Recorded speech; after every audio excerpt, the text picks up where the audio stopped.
Our next plan, as I mentioned, is to have we're going to do some breakout rooms, and Kristen is going to talk to us about a project that originated in Coeur d'Alene, and that we've now made part of a statewide effort around building awareness and some commitments to our kids and families. So, Kristen, I know we're a little bit,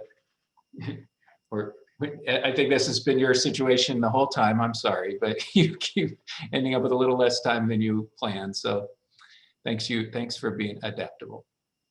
Yeah, can you hear me? I think you can hear me. We can hear you. Okay. I know everybody has been listening all morning, so thank you for just hanging with us for a little bit longer while you listen to me talk.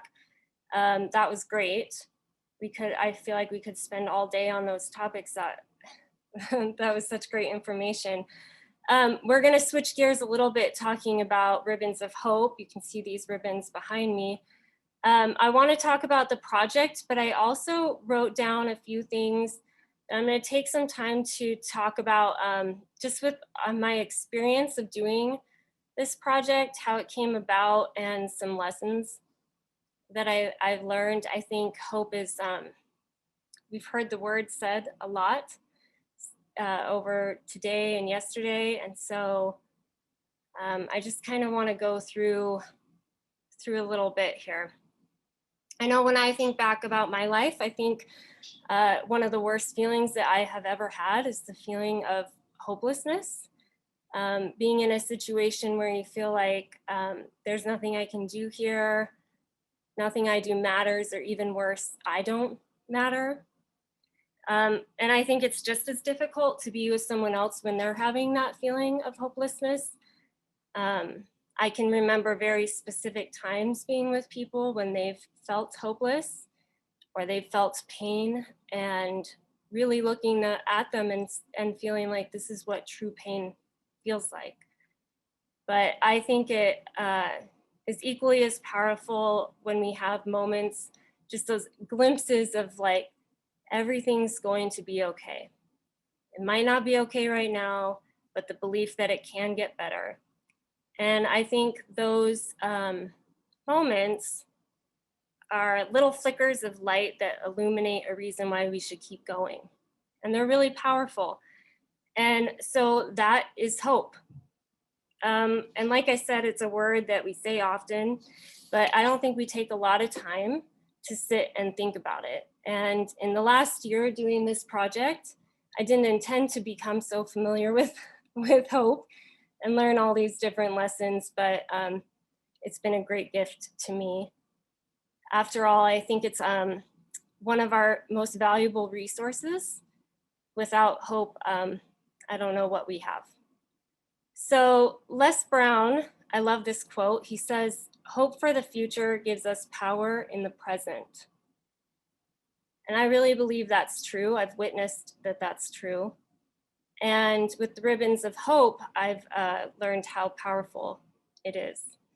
This was started as an activity that we were going to do one time at a rally in Coeur d'Alene. The Strengthening Families Coalition in North Idaho had come together to create an activity that would engage the people that were coming to the rally for Child Abuse Prevention Month. But then COVID happened and the rally and our other events were canceled, but we pushed through and we collected ribbons in other ways. And I think the result is really beautiful. This is the first rope that was done. Initially, the ribbons were going to have things that people hoped for written on them. But then I was talking with Carrie. Many of you know her from United Way up in Coeur d'Alene. She's one of my good friends and we were partnering on this project. And we were just discussing how we didn't want this to just be things that we hoped or wished for. And the difference between what we hope and wish for is that a hope is a desire that has the actual possibility of coming true. And so we have to take action on those things. So that's where we came up with the idea, instead of just having people write down what they hope for, Let's ask them what they hope for, give them some time to think about that, and then have them make a commitment, an action of something that they'll do that can help themselves, someone they know, or their community. So it's really important for us to put hope into action. And so then that's what we did. And each ribbon was filled out and then attached to the rope, and it created this kind of beautiful display.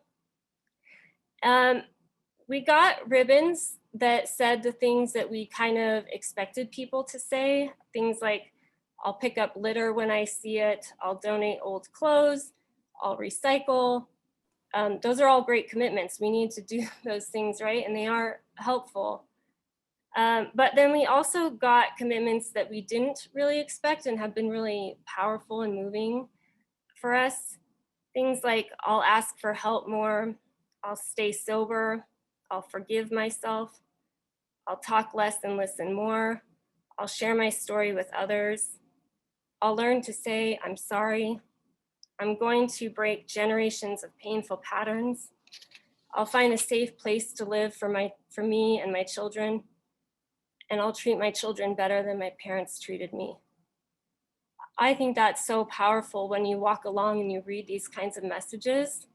It wasn't at all what we had set out to do when we started this, but it's just turned into this amazing project. So this is the first one that was completed, like I said, and when it's not hanging out in the community, it is hanging here in my home. Actually, on the other side, I usually have it in my dining room here. And I appreciate how lovely it looks, but I also really appreciate the lessons that I've learned living with these ribbons of hope. And so I just want to share a few of them with you, just highlight these lessons. So first, I learned that hope is natural. It belongs to all of us, and the payoff is big when we get clear about what we really hope for ourselves, for our friends and families, for our communities, our world, and for future generations. When we're clear about what we hope for our future, it gives us this kind of liberating acceptance of what is right now. And when we have that acceptance, we can turn the page and start taking action on what we hope to bring to life. So hope has this really powerful way of giving us direction. Second, I learned that when we ask ourselves and others what we hope for, what we're really doing is helping them clarify their values. And why is that important? It's important because our feelings and our thoughts shift and change pretty frequently, right? They move around a lot. Sometimes positively, sometimes negatively, but our values tend to be more stable. So when you help yourself or you help someone else identify and call out what their values are, you're increasing awareness and bringing more opportunities for alignment and conscious decision making. So I think we're all better off when we act in alignment with our values. And the last lesson I learned, well, not the last, but the third, and to me, the most powerful, is that when people are in tough situations, they tend to ask themselves disempowering questions. Questions like, why did this happen? Why me? Why didn't I know better? Why didn't I do better? So by asking people what they hope for, and then asking them what is even just one small step, one thing that they can do to make that happen, you're kind of flipping that script from disempowerment to empowerment. Recognizing that you can contribute to yourself or to someone else has this kind of amazing ripple effect of empowerment. It reminds us that we don't have to figure it out all at once, but we do one right thing and then another right thing and then another right thing. And this is how change happens. So in fact, I think in my life, those first small decisions and actions can be sometimes the hardest to do, but they give us momentum and hope to keep going. So I can go on and on. I know we're short for time, and I just want to finish these notes that I wrote down. But I want to talk a little bit about the project, some helpful things for you. One thing that came up when we asked the question, what do you hope for, was this realization that we had that hope is actually a really big concept. It means something different to all of us. It's a bit like resiliency, and it can be hard to break down and articulate. So when I was trying to think of a framework to organize our thoughts around this, I thought what I've learned from Jane Zink and Maureen Durning from the STRONG curriculum, and what we use in our trainings, which is keep, change, add. And I use this for all of things in my life, but it's helpful in terms of hope too. So some questions we can ask ourselves when we're thinking about hope is, what's working? What's going well? What are we doing that we'd like to keep? So this would be our hope for the things that we'd like to see continue.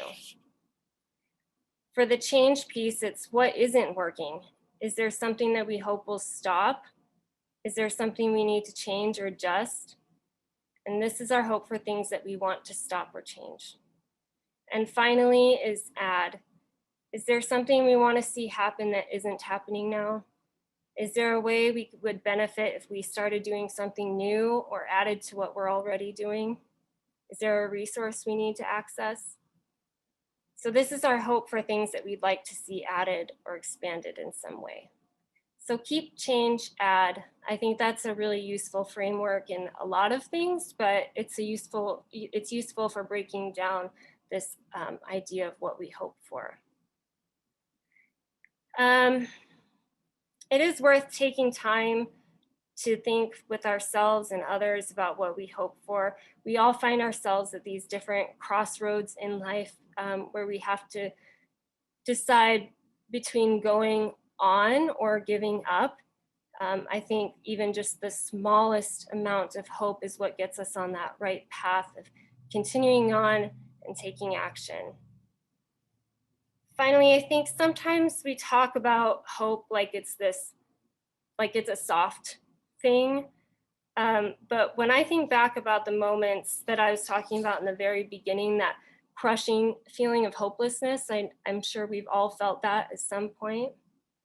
I see now that choosing to have hope was actually one of the most difficult acts of courage I've ever done.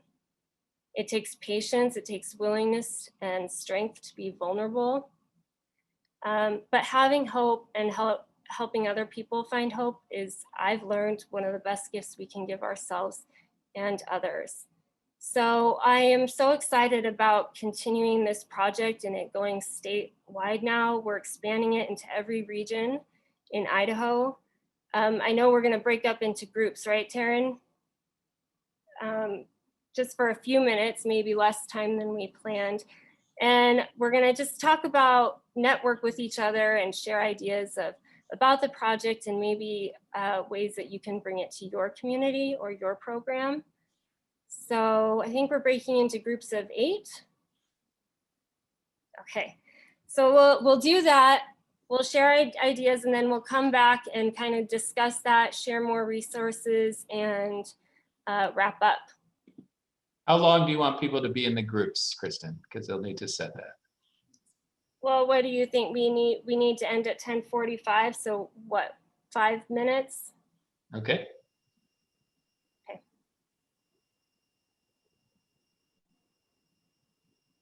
All right, rooms are opening up now. You should see a message on your screen that says that's inviting you to join a breakout room. If you don't see that, if you go into your Zoom toolbar, you'll either see something that says breakout rooms, or if you click on more, you click on breakout rooms, and it'll let you join your breakout room from there. And if you're having any issues at all, just feel free to go ahead and unmute yourself and ask for help. Or if you want to put something in the chat, we can get you assigned to a breakout room.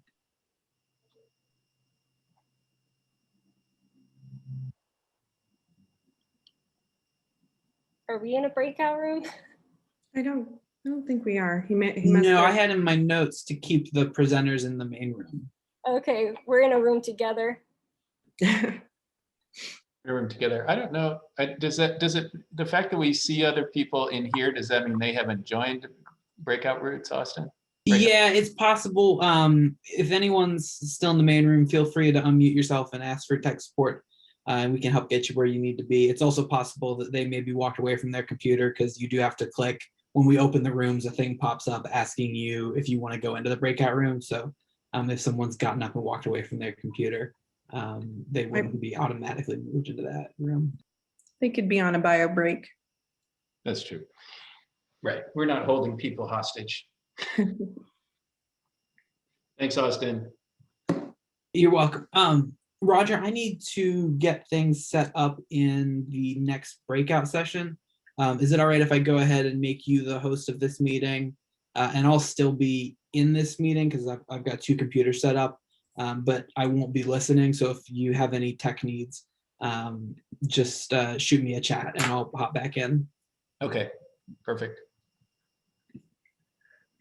So we just want to share, right, Taryn, the email and ask everybody to submit theirs so that they can, because I'm going to make one of these for you guys from the conference. Yeah, so I think if we have everyone take a second to hop on to jot a quick email, and we're going to make one of these for this group of people. You want people to email rather than chat? It's because they're going to email it to the ribbonsofhope2021@gmail.com. And Kristen's going to take those. She's actually going to create a document with all of what people say that she can show tomorrow. Right? I guess I was just thinking that in the chat, you can copy all the chats and just throw them into the email. I don't know. I just think taking 2 steps might mean people won't do it. I don't know. I mean, I'm not. I think we were possibly doing that too because we weren't sure if everybody would want everyone to know what their commitment was. Oh yeah, because it's more anonymous if they email it, whereas in the chat they know what it is. I mean, we could give people the option, Kristen, Yeah, we could do both. if you don't mind cutting and pasting out of the chat. No, I don't know. I just copy and paste, right? Yeah. Copy and paste. It's real simple. You just run down. I mean, it's just copy and paste. Okay. I feel like to get started on the workshop in time, we're going to be pretty pressed for time. So in terms of my piece, I was just going to tell people what is currently going on. I don't think we really have time for that. So we can say that, there's something going on in every region, and we could just send them all to me and I can take the next steps. I think you can take a couple of minutes. I mean, the end point at the end of the workshops, it's just the end of the day. So I think there's. So if the workshops go over a little bit. Everything got put. It looks like your audio is not connected yet.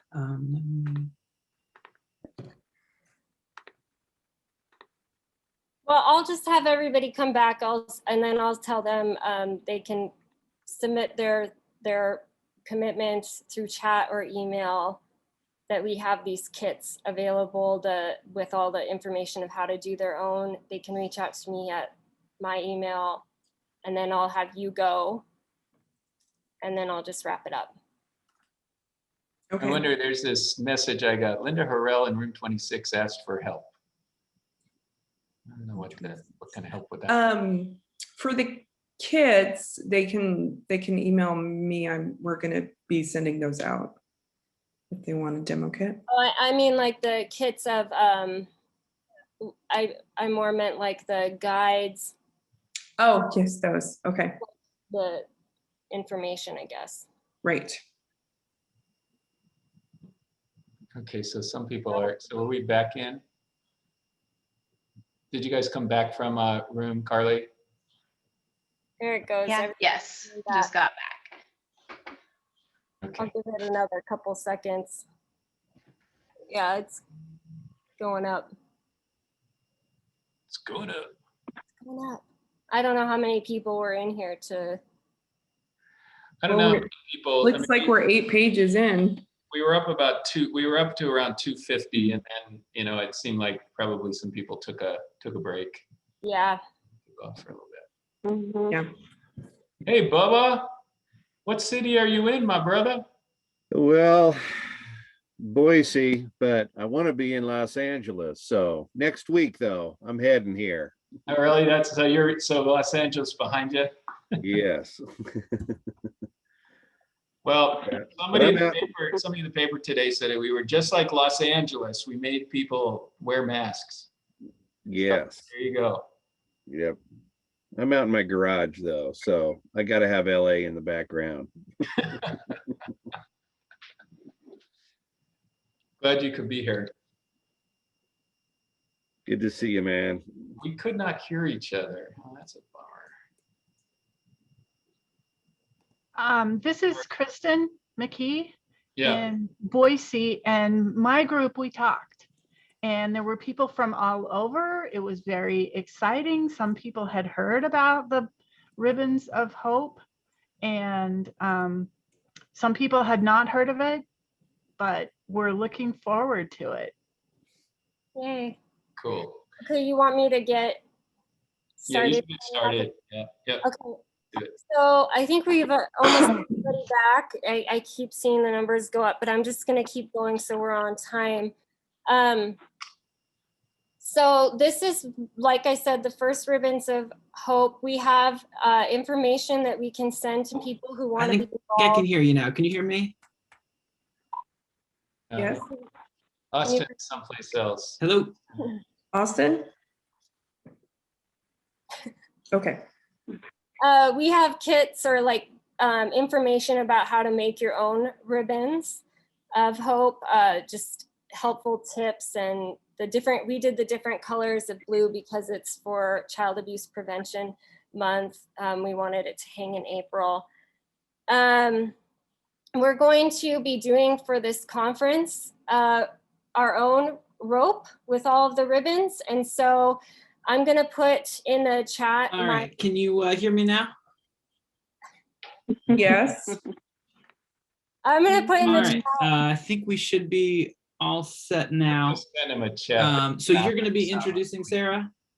Oh, I know what's going Okay, on. awesome. Let me see Working if I with have that. any questions. Can someone mute Austin? Oh yeah, that I guess I can maybe do. Okay. Go ahead, keep going. Okay. Actually, Taryn, can you write in the chat our email? Yeah.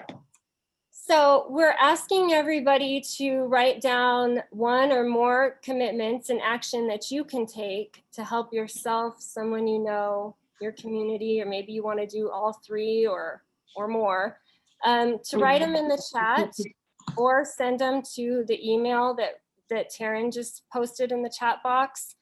And then I'm going to be making a rope that was from everybody from this conference. It's going to hang there at the trust fund, which will be really neat.